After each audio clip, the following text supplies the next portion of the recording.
When President Bush leaves office next month, a lot of other people will be clearing out too. One of them is the man who has for the last 8 years captured the Bush presidency frame by frame.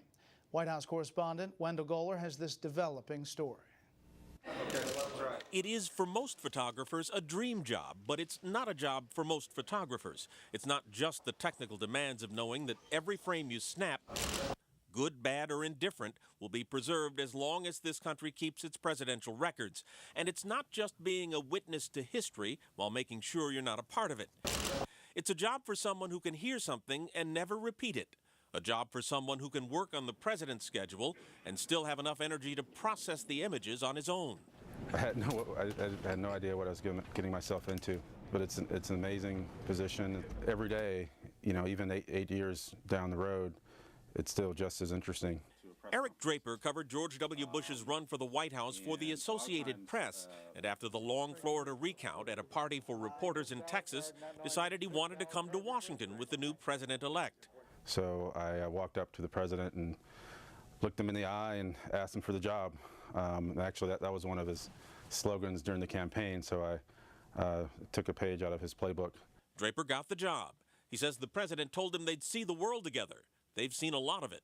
Part of being a White House photographer is being as invisible as possible. So I'm there, but not actually in his radar.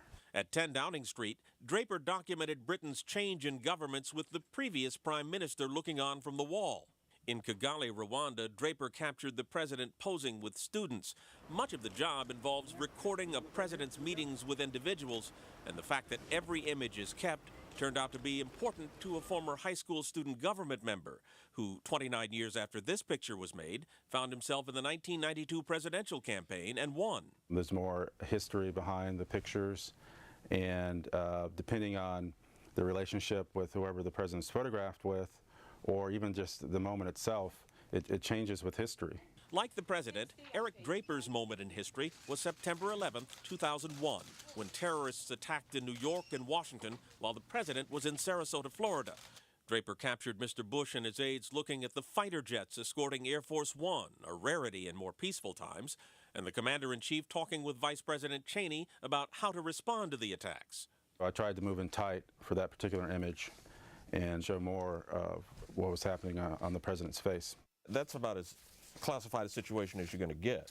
The reality of the situation was, you know, when you're on Air Force One, there's so much ambient noise from the plane that you really can't hear close conversations, you know, like on the phone, or even if you're across the room.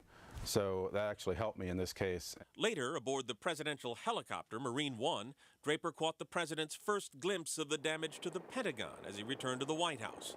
The response to the September 11th attacks defined the Bush presidency. For years afterward, Mr. Bush carried the badge of Port Authority police officer George Howard, who was killed when the towers fell. The badge was given to the president by Howard's mother. Typically, I don't set up pictures at all. I don't direct them. I try to get real moments, but I felt it was really important to show the badge in his hand. And just took a few seconds. He held the badge. He actually pulled the badge out of his pocket because at that time he carried it everywhere.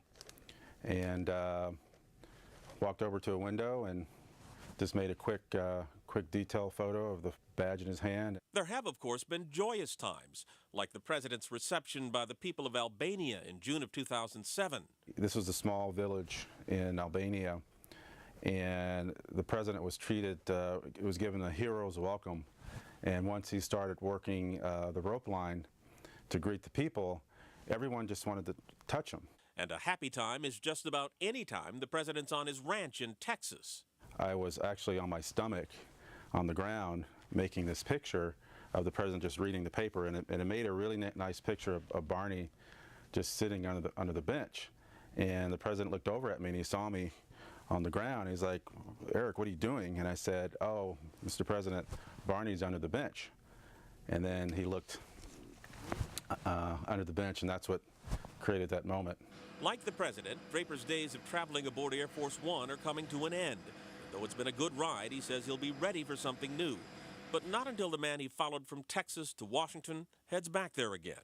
It's been an amazing journey, and on January 20th, I hope to be there to document his return to Texas after 8 years. And then? Sleep, I hope. At the White House, Wendell Goler, Fox News.